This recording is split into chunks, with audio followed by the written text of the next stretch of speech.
Office से लौटकर निधि की नज़र लगातार घड़ी पर थी। उसे लग रहा था जैसे आज उसकी गति बहुत धीमी है। वह चाहती थी समय जल्दी कट जाए, लेकिन इसके विपरीत आज विचारों के घोड़े तेज गति से दौड़ रहे थे और घड़ी की सुइयां आगे सरकने का नाम ही नहीं ले रही थी। उसने जल्दी से खाना बनाया और सुनील का इंतज़ार करने लगी। उसने आज आने में देर कर दी थी। इंतज़ार का समय लंबा होता जा रहा था और उसके साथ निधि की बेचैनी भी बढ़ती जा रही थी। 9 बजे सुनील ऑफिस से आकर सीधे बाथरूम में घुस गया। इतनी देर में उसने खाना लगा दिया। फ्रेश होकर सुनील सीधे खाने की मेज़ पर आ गया और बोला, खाने की बड़ी अच्छी खुशबू आ रही है। लगता जल्दी आकर मेरे लिए फुर्सत से खाना बनाया है। घर तो जल्दी आ गई थी, लेकिन खाना बनाने के लिए नहीं, किसी और परेशानी की वजह से आई थी। क्या हुआ ऑफिस में, सब ठीक तो है? वहाँ ठीक है, लेकिन जहाँ कुछ ठीक नहीं। पहेलियाँ मत बुझाओ, सीधे और साफ लफ्ज़ों में बताओ, बात क्या है निधि? मैं प्रेग्नेंट हूँ सुनील। निधि सोच रही थी, जे सुनते ही उसके हाथ खाना छोड़कर रुक जाएंगे, लेकिन ऐसा कुछ भी नहीं हुआ और वह इत्मीनान से खाना खाता रहा। कोई नई बात नहीं है निधि, डॉक्टर से मिलकर इस मुसीबत से छुटकारा पा लेना। सुनील की बात से निधि अंदर तक तिलमिला गई, लेकिन इस समय कुछ कहकर माहौल ख़राब नहीं करना चाहती थी। वह सधे हुए शब्दों में बोली, हम शादी कब कर रहे हैं सुनील? जे सुनकर उसका हाथ मुंह तक जाते जाते रुक गया। उसने एक गहरी नज़र निधि पर डाली और बोला, हमारे बीच में ये झंझट कहाँ से आ गया निधि? समझने की कोशिश करो सुनील, हम 3 साल से एक दूसरे के साथ लिव इन रिलेशनशिप में रह रहे हैं। हम दोनों एक दूसरे को अच्छे से समझते हैं, तो फिर शादी करने में क्या परेशानी है? मुझे शादी का कोई शौक़ नहीं। ये बात मैंने तुम्हें साथ रहने से पहले ही बता दी थी। शौक़ मुझे भी नहीं है, लेकिन अब ज़रूरत बन गई। मैं बार बार इस तरह अबॉर्शन नहीं करा सकती। तकलीफ़ होती है मुझे अपने शरीर का एक हिस्सा काट कर फेंकने में। जिस पर बीतती है वही जान सकता है। ये मेरी गलती से नहीं हुआ, तुम्हारी लापरवाही से हुआ। अच्छा, ये जिम्मेदारी भी केवल मेरी ही है। इस बार गलती तुम्हारी थी निधि। याद करो, अपने जन्मदिन पर तुम इतनी खुश थी कि सब कुछ भूल गई। सुनील तीखे लहजे में बोला, तो सुनील चुप हो गई। सुनील की बात अपनी जगह थी, ठीक थी। बर्थडे वाले दिन उसने कुछ ज़्यादा ही पी ली थी। सुनील उसे किसी तरह होटल से घर ले आया। नशे की हालत में उसे कुछ होश नहीं रहा। उसका परिणाम आज उसे भुगतना पड़ रहा था। जो हो गया उसे छोड़ो और आने वाली समस्या के बारे में सोचो। समझने की कोशिश करो। मैं बार बार ऐसा नहीं कर सकती। सच पूछो, मुझे बच्चा चाहिए। मैं उसकी परवरिश करना चाहती हूँ। जी तुम कह रही हो निधि, जब हमने एक साथ रहना शुरू किया था तब हमारे बीच में शादी और बच्चा जैसे लफ्ज़ नहीं थे। बस हम, तुम और हमारी ज़रूरत थी। यही सोचकर मैंने तुम्हारे साथ रहना शुरू किया था। बीती बातें भूल जाओ प्लीज़। 3 साल का समय गुजर गया है। अब हम एक दूसरे को इतना समझने लगे हैं कि एक दूसरे के बगैर रहने की कल्पना भी नहीं कर सकते। ये तुम समझती होगी निधि, मैं नहीं। तुम अब दिल से काम ले रही हो और मैं दिमाग से। ऐसे रिश्तों में दिल को बहुत दूर रखना चाहिए, वरना जी का जंजाल बन जाता है। कभी ना कभी तुम शादी का फैसला करोगे ही सुनील। मुझ में क्या कमी है जो तुम मुझे अपना लाइफ पार्टनर नहीं बना सकते? निधि ने तीखे शब्दों में पूछा। एक कमी हो तो बताऊं। हमारे इस रिलेशन में जवानी की उमंग और इच्छाएं हैं, जिन्हें हम मिलकर एंजॉय करते हैं। अपेक्षाएं नहीं कि दूसरा हमारे लिए क्या करेगा। हम दोनों ने साथ रहने का निर्णय सोच समझ कर लिया था। मैं शादी का फंदा जीवन भर के लिए अपने गले में नहीं डाल सकता। जे तुम पहले दिन से जानती थी और आज भी मेरा फैसला अटल है। जे तुम्हारा आखिरी निर्णय है, यही समझ लो। तुम मुझे अच्छी लगती हो, लेकिन मुझे मुद्दे ऐसे हैं जिन पर ना तुम समझौता करती हो और ना मैं। अच्छा होगा कि हम इसी तरह अपनी ज़िंदगी गुजारें और एक दूसरे से कोई अपेक्षा ना रखें। मेरा निर्णय भी सुन लो। इस बार मैं कोई गलत काम नहीं करूँगी और इस बच्चे को जन्म दूँगी। जो तुम्हारा फैसला है, मेरा नहीं। मेरी सलाह मानो और इस परेशानी से जल्दी छुटकारा पा लो।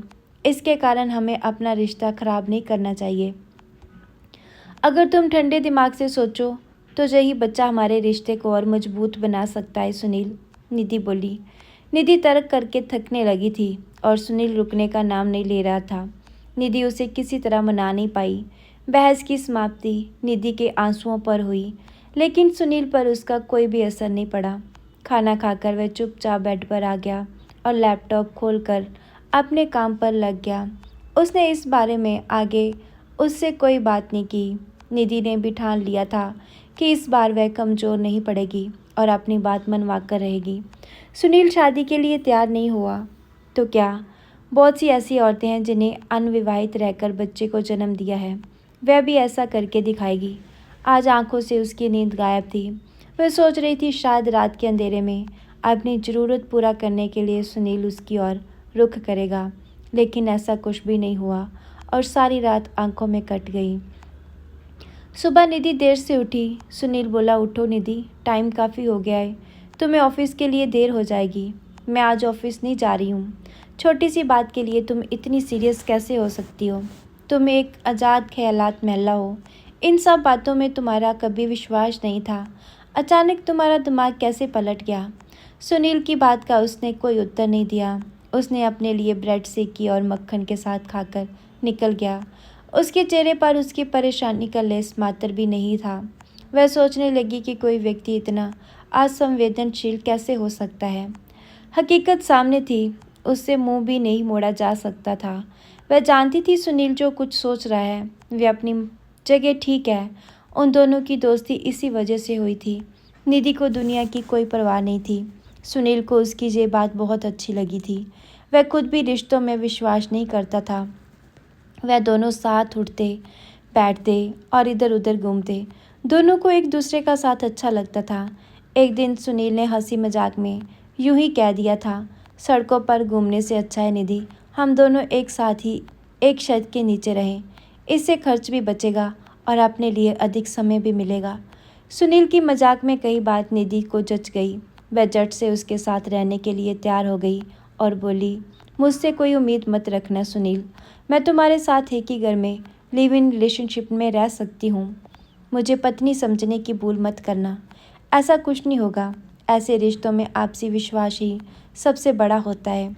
अगर तुम्हें मुझ पर विश्वास ना रहे तो कभी भी छोड़कर जा सकती हो और यही बात मुझ पर भी लागू होती है। खुले विचारों के निधि और सुनील जल्द ही एक साथ रहने लगे।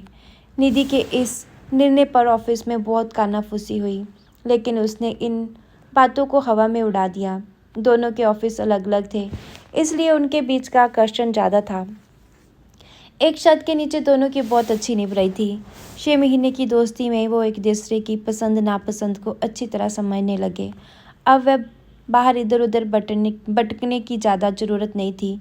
छुट्टी के दिन वो लॉन्ग ड्राइव पर निकल जाते और सारा दिन बाहर बिताकर रात में घर लौट आते। जिंदगी का मज़ा साथ रहने में था। ये बात उन दोनों को अच्छे से समझ में आ गई थी। जब पहली बार निधि के प्रेग्नेंट होने का सुनील को पता लगा तो वो बहुत चौंक गया। बात संभलते हुए निधि बोली, पता नहीं कैसे ये सब हो गया, अगली बार से तुम भी इस बात का ख्याल रखना। निधि ने डॉक्टर को अपनी समस्या बताकर उससे छुटकारा पा लिया। 2 दिन की परेशानी के बाद सब कुछ सामान्य हो गया। उनका जीवन पहले की तरह बंधन मुक्त होकर बहुत अच्छे से कट रहा था। सुनील के साथ रहते हुए उसे कभी घर की याद तक न आती। वैसे भी निधि को अपने घर से कोई लगाव ना था। होता भी कैसे, उसकी अपनी मम्मी गुजर गई थी जब वह 8 साल की थी। पापा ने घर की ज़रूरत को देखते हुए अपनी सहकर्मी रेखा से शादी कर ली थी। उसका पहले से घर में आना जाना था। निधि ने उसे मम्मी के रूप में कभी नहीं अपनाया। रेखा ने अपने ओर से बहुत कोशिश की, लेकिन उसे देखकर निधि का खून खौल उठता। सब कुछ जानकर दिनेश ने उसे हॉस्टल में भेज दिया। घर पर पैसे की कमी नहीं थी, उसे भी हॉस्टल रास आने लगा था। स्वभाव से उग्र होने के कारण उसके फ्रेंड्स की लिस्ट भी छोटी ही थी। देखते ही देखते उसने इंटर पास कर लिया और इंजीनियरिंग कॉलेज में आ गई। छुट्टियों में घर आने के बजाय वह इधर उधर घूमना ज़्यादा पसंद करती। उसे अकेले घूमने में भी कोई इतराज़ न था। बीटेक करते ही उसने एक कंपनी ज्वाइन कर ली। ऑफिस के काम से उसे इधर उधर जाना पड़ता था। उसके कई पुरुष मित्र थे, लेकिन उसने कभी किसी को अपने इतने नज़दीक नहीं आने दिया कि वह उसके लिए अपने दिल में कुछ महसूस कर सके। सुनील में कुछ बात थी, वह उसके व्यक्तित्व से ज़्यादा बातों और खुलेपन से प्रभावित हो गई थी और उसके मजाक में दिए एक प्रस्ताव पर उसके साथ रहने लगी थी। दिनेश ये बात जानते थे। निधि ने फ़ोन पर पापा को ये बता दी थी। सुनकर उन्हें अच्छा नहीं लगा था। उन्होंने उसे समाज की दुहाइयाँ दी और इस रिश्ते को शादी में बदलने के लिए दबाव डाला था, लेकिन वह नहीं मानी। पापा को दुखी देखकर दिल के किसी कोने में उसे सुकून मिल रहा था।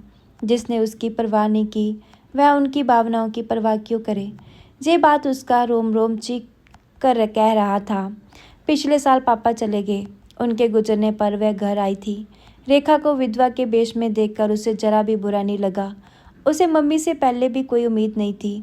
अब बीच का वह पुल भी टूट गया था जिससे वो दोनों जुड़े थे। तब से उसने घर आना लगभग बंद ही कर दिया था। रेखा अक्सर फ़ोन करती, लेकिन वह उसे उठाना तक भी जरूरी न समझती।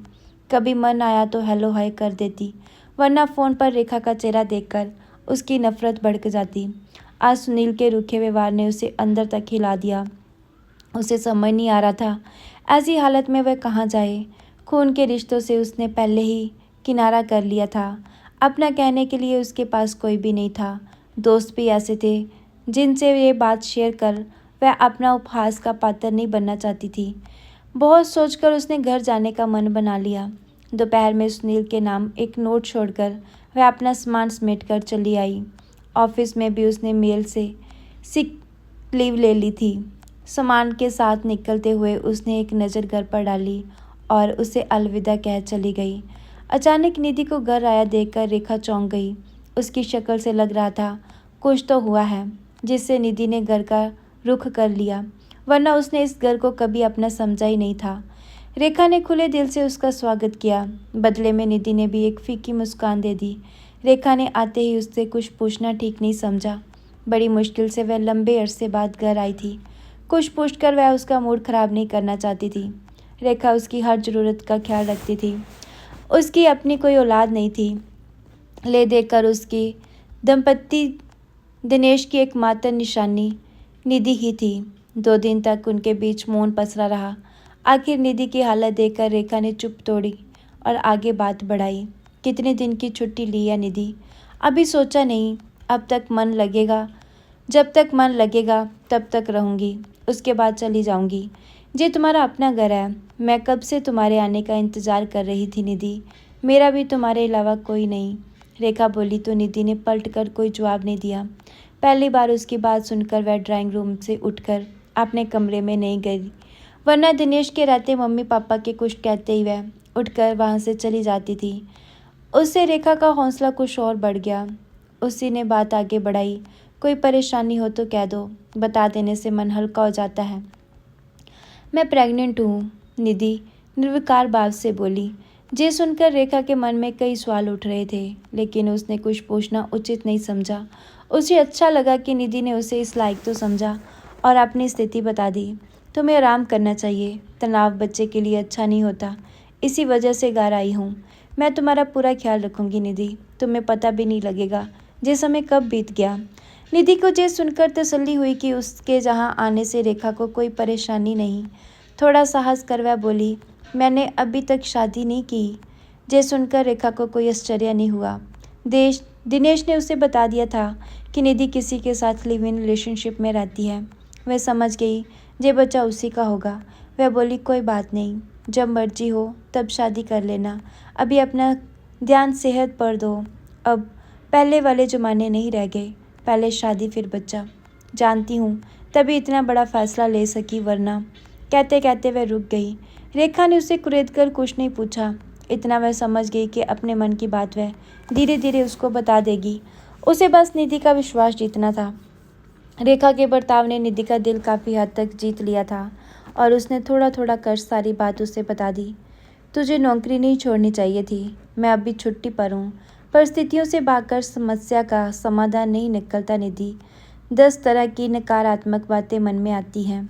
आप जानती हैं, मैंने कभी किसी के जज्बातों की परवाह नहीं की, ना ही मैंने रिश्ते को कोई विश्वास रहा।